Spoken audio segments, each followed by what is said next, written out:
Welcome to the deep dive. Sometimes it feels like the headlines, especially around immigration, are just noise, right? Absolutely. So much heat, not always a lot of light. Exactly. Yeah. So today, we're trying to cut through that. We're looking at something our source material calls the Big Beautiful Bunker Buster Bill. Quite a title. It is. But here's the twist.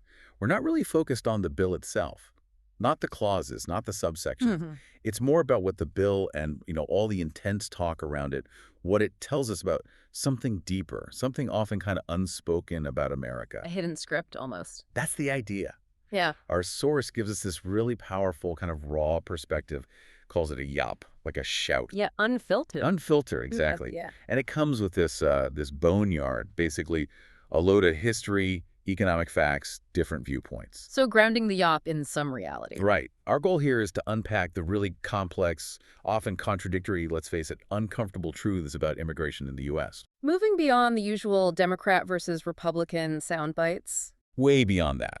Prepare to maybe challenge some assumptions, uncover what the sources call the real script, the one that doesn't fit neatly anywhere. Okay, I'm ready. Where do we start? Let's start with the immediate scene. It's the 4th of July.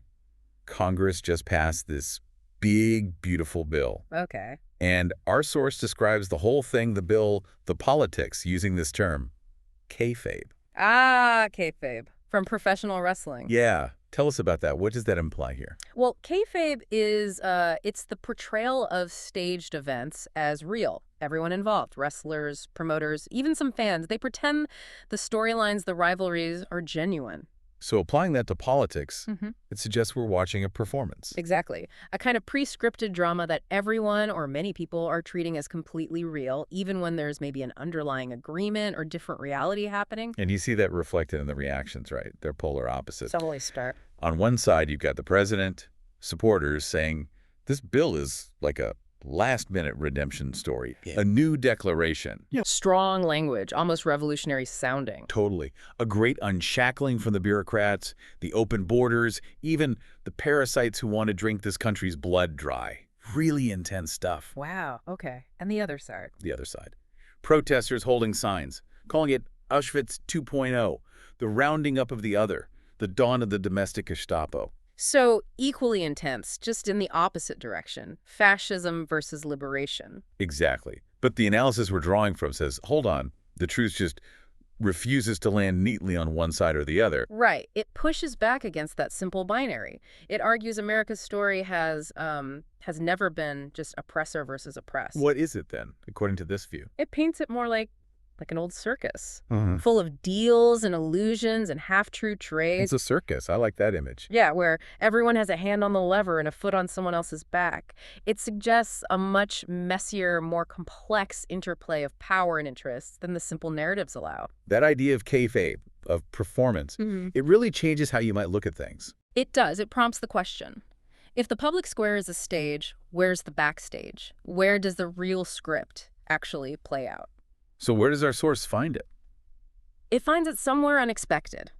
Or maybe very expected if you're looking closely. A gas station parking lot in Virginia. A gas station. Yeah, one that transforms by day, gas, by night. It becomes this bustling pupusa bar, concrete yard, plastic tables. You get the picture. No. And the author apparently spent like a decade there, just watching, listening, learning what they call the real script. And who are the actors in this real script? The main characters highlighted are these guys called the drywall kings. Drywall kings. And men working, 12-hour days under a drywall cloud. It's all cash under the table. And maybe 80% of that cash gets wired straight back home. 80%? Yeah. Wow, so what are they working for? It's not the American dream in the classic sense, is it? Not really. It's much more specific, much more tangible. It's about, say, building a concrete floor for the house back home. Or laying cinder blocks for a second story. Buying a boat for cousins who fish. Or just making sure their family has a warm winter in a village somewhere far away. So the motivation is crystal clear. Absolutely. The source puts it bluntly. They didn't come for the flag or the anthem, they came for the hustle. The hustle. Yeah. They're described as invisible men who turn paperless sweat into real cinder blocks back home. It's about that direct economic transaction, sweat equity, literally. But this parking lot, this pupusa bar, it's more than just a labor market, isn't it? The source talks about community. Oh, definitely. It's portrayed as a place with this really strong sense of camaraderie, real connection. How so? Well, the author mentions things like guys offering each other a place to sleep if someone's just arrived, sharing coffee, even just laughing together about, not having a girlfriend, a novia. Kind of mutual support system. Exactly. And the author explicitly contrasts this raw, genuine connection with what they call their own polite white world, suggesting maybe something vital is found there that's missing elsewhere. Interesting contrast. So it's a complicated picture. Very. And the source sums it up with this really striking line. You can call it exploitation, you can call it freedom, you'd be right both ways. Exploitation and freedom at the same time. That's messy. It is messy. No easy labels fit. So how do people, navigate this system day to day, especially with policy shifting, crackdowns happening? Our source mentioned something about the border itself. Right. This is another kind of twist in the narrative. It suggests that for millions, the cage is real enough. The threat of deportation, detention, it's real. But it's also described as a revolving door. A revolving door. How does that work? Well, it's presented as this kind of open secret, particularly among the drywall king types. They know how to slip out now, come back when the winds change. So wait for a different administration, different policies. Exactly. When the White House flips, when the policy gets soft again. The analogy used is pretty vivid. The bar never really closes. It just kicks you out to the curb so you can sneak in through the kitchen next week. Huh. So it suggests a certain permeability. Yeah. Despite the walls and the rhetoric. A definite permeability. And it's framed not as some big hidden conspiracy, but more like a handshake deal that no one wants to name out loud. An unspoken understanding. Precisely. Which leads to this idea of the liminal migrant. Liminal. On the threshold, half in, half out, living and working off the books, maybe for years, often essential to certain industries, but without official status, existing in the margins. And the source offers a theory about this, right? About the role these migrants play. Yes, and it's quite provocative. It argues that the modern liminal migrant is a walking development grant. Walking development grant. Explain that. The idea is they function as a self-extracting loan from America's shadow labor market.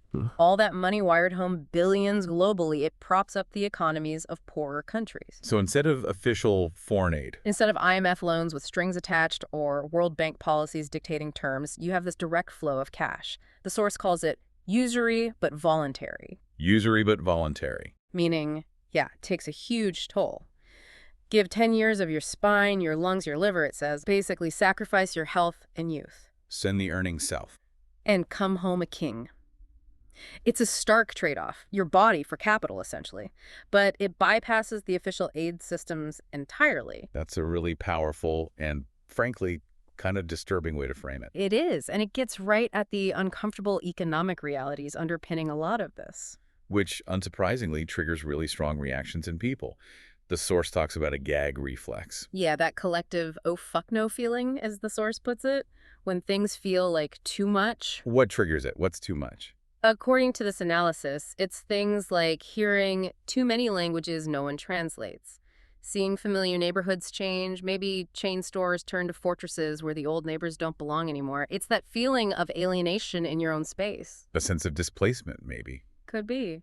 And the source makes this point about Trump saying he's the cold sore, not the cause. Meaning he didn't create the underlying issue. Right. He didn't invent the infection, as it's called, but maybe he just makes you look at it, forces a confrontation with feelings that were already simmering. And is there historical precedent for this gag reflex, this reaction? Oh, absolutely. The source points to numerous examples. The Chinese Exclusion Act back in 1882 that was largely driven by white workers feeling undercut. Okay. Or think about the Japanese internment camps during World War II, described here as a panic reaction, a nation's immune system flaring up in fear. So this pattern of backlash, of fear of the other, it's not new. Not at all. It's a recurring theme. And the source argues that that polite people, maybe mainstream society, often struggle with this. How so? They can't stand to admit that this is how the monster really eats. It's easier to romanticize immigration or just demonize specific figures like Trump than to confront the messy, sometimes ugly, underlying dynamics of cultural change and economic anxiety. They want a simpler story. Yeah. Which brings us to these metaphors the source uses about soup. Ah, yes, the soup analogies. They're quite good, actually. There's mulligan stew versus stone soup. What's the difference? Okay, so mulligan stew, think Great Depression hobos. Everyone throws whatever scraps they have into a communal pot. You survive on the mix. It's about collective survival with whatever's available. Got it. And stone soup. Stone soup is from that folktale, right? Someone starts with just a stone and water, but convinces villagers to each add something, a carrot, an onion, a bone. It implies everyone contributes something specific to build the meal. So in the American context, the stone soup idea is that immigrants are expected to contribute something. Exactly. Everyone's supposed to drop something in the pot. That's the expectation. And this connects to the idea of the good immigrant. Precisely. Like the source mentions, the Irish grandmother who lands with $50 in a tin trunk and builds a life, or the Vietnamese family who opened the pho shop and taught the kids to call the health inspector sir. People who visibly add to the pot, integrate, build something recognized by the community. But the source suggests there's tension here, that not everyone fits that mold or wants to. Right. That's where the metaphor gets tricky.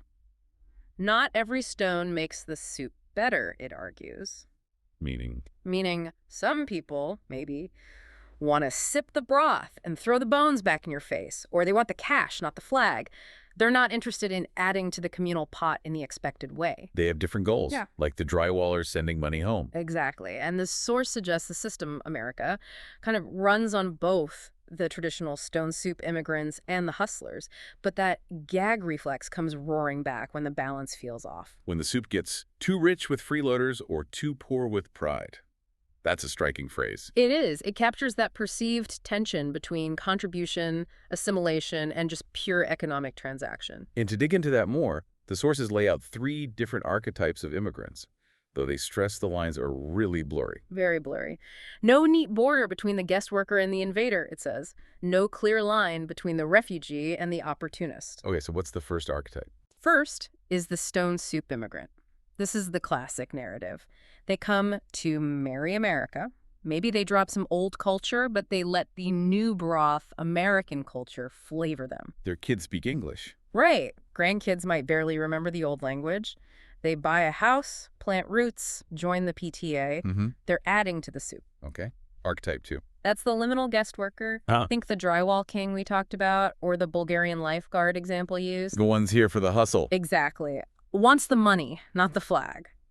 The plan is often to go back home eventually. Sometimes they do, sometimes they don't. America, the source says, kind of loves him in the shadows, hates him in the spotlight. Needs the labor, dislikes the presence. Something like that.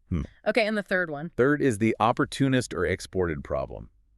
This is the darker archetype. How so? It's the idea that some countries, smart countries, might actively empty its prisons and its sanitariums and put them on the boat. Offloading their problems. Yeah.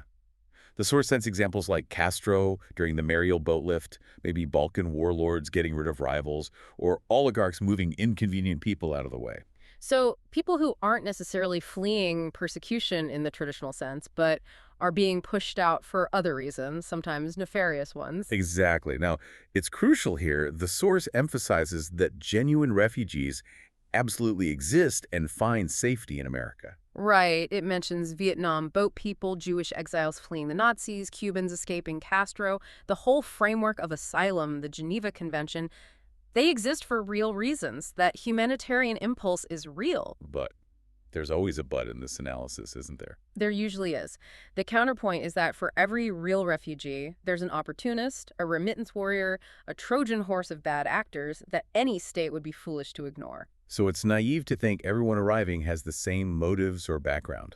According to this view, yes. It argues that states need to be pragmatic, even cynical sometimes, about who's crossing their borders. So then there's the risk of becoming too cynical, right? Absolutely. The source poses that critical question. If you abandon the moral high ground entirely, you risk becoming the monster you fear. A total no one gets in policy, it suggests, would corrode America's own values, its own soul. So it's this constant balancing act. Compassion versus perceived national interest. Moral ideals versus pragmatic security. A very difficult tightrope to walk. No easy answers. Let's shift slightly and talk about the money again. Remittances. That secret river of cash flowing back home. Yeah, the scale is just immense. We're talking billions upon billions globally. And the stats you mentioned earlier, remittances surpassing foreign direct investment in many countries, like Mexico getting nearly $60 billion in 2023. Right, or making up over 20% of GDP in places like El Salvador and Honduras. It's a huge economic force. And the argument is that this money often does more good on the ground than official aid. That's a key point in the source material, because it goes directly to families. It bypasses government corruption, bureaucratic bloat. It's used for immediate needs, food, housing, maybe starting a small business, school fees. Direct impact. Very direct, far more targeted, you could argue, than large-scale development projects that might not benefit ordinary people. Okay, but there has to be a downside. What's the counter-argument presented? The counter is significant. The source calls it a bullshit check. These remittance economies, while providing a lifeline, can also breed dependency. How so? Well, they can drain the home country of its most ambitious, hardworking people, the very ones needed for local development, and they can reduce pressure for real political and economic reform back home. Like, why demand better governance if your uncle in Virginia is sending cash every month? Exactly. It can create a sort of complacency, potentially stalling deeper change.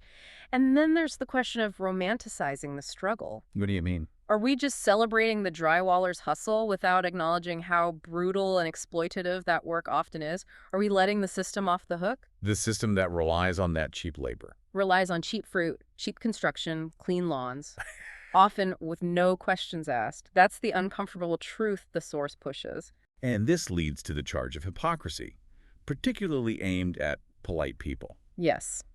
The source is quite pointed here, talking about those who lecture about compassion, but might simultaneously benefit, indirectly, from this shadow economy. People who might cross the street before they push through the pupusa bar door at midnight. Right. Enjoying the benefits of cheap labor while maintaining a kind of deliberate distance or ignorance about the human cost. The source is blunt. They think no one notices, everyone notices. Oof, that lands hard. It's meant to. It suggests this disconnect, this perceived hypocrisy, is itself a major source of resentment and contributes to that gag reflex. One thing that really comes through is that none of this is actually new. These cycles, these tensions, they've happened before in American history. Repeatedly. The source is adamant about this. It's not trying to be anti-immigrant. It's trying to be anti-bullshit, as it says. Pro-honesty about these recurring patterns. Can you give some examples it uses? Sure. Think way back to the 1700s. The indentured Irish were there. Refugees, economic migrants, exploited labor. Kind of all three, right? Yeah. Half refugee, half economic slave. Okay. What else? The Chinese railroad workers in the 19th century. Recruited, welcomed for their labor, then intensely disliked, discriminated against, eventually excluded when the work was done or the economy shifted. Invited, then hated. A classic pattern.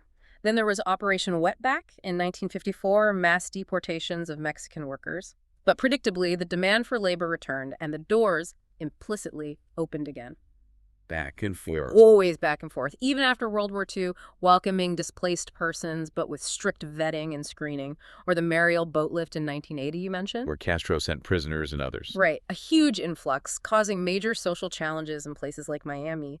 But even then, many of those arrivals eventually built lives and communities, despite the difficult circumstances and the initial exported problem aspect. So the point is, these debates, these anxieties, the mix of people arriving for different reasons, it's baked into the American experience. Deeply baked in. The source suggests the gag reflex kicks in when it feels like the deal changed, or maybe the lie got too obvious. The lie being the kayfabe, the gap between the official story and the ground reality. Could be. Or maybe it's just hitting a perceived limit, a feeling that there's a limit to how many separate kingdoms can exist inside a single town. It's about social cohesion feeling strained. So where does this leave us? If this big, beautiful bill isn't the answer, if these patterns just repeat, what's the takeaway? Well, the source is pretty clear. The bill itself won't fundamentally fix anything. It won't change the drywaller's motivation. It won't suddenly make someone choose the flag over sending money home. It won't make polite white kids tell the truth about who keeps their salads crisp and their lawns cut. Exactly. That line cuts deep. The argument is that the bill, like many before it, probably just feeds the monster the same calories it's always craved. Cheap labor, cheap fear, cheap moral cover. So no easy solutions offered here. Nope. The source explicitly says, no fix, no moral. It's just laying out the messy, contradictory reality as it sees it. Just the truth. Or a truth, at least. A raw truth. And the final thought it leaves you with is pretty potent. It insists the soup never stops, the monster never starves. This whole process, this dynamic, it just keeps going. So what does American independence even taste like then, in this view? Maybe this source suggests it tastes like a soup full of bones, a gag you can't quite swallow, a fireworks show over an unfinished wall. Wow. This is quite an image, a gag you can't quite swallow. It is. It leaves you chewing on this idea. And maybe the only real choice is whether you gag on your own illusions or swallow the monster whole. Acknowledge the whole difficult, messy reality. No easy answers today, then. Just a lot to think about. Definitely. Not a comforting picture, perhaps, but maybe a more honest one. A braver way to look at it all.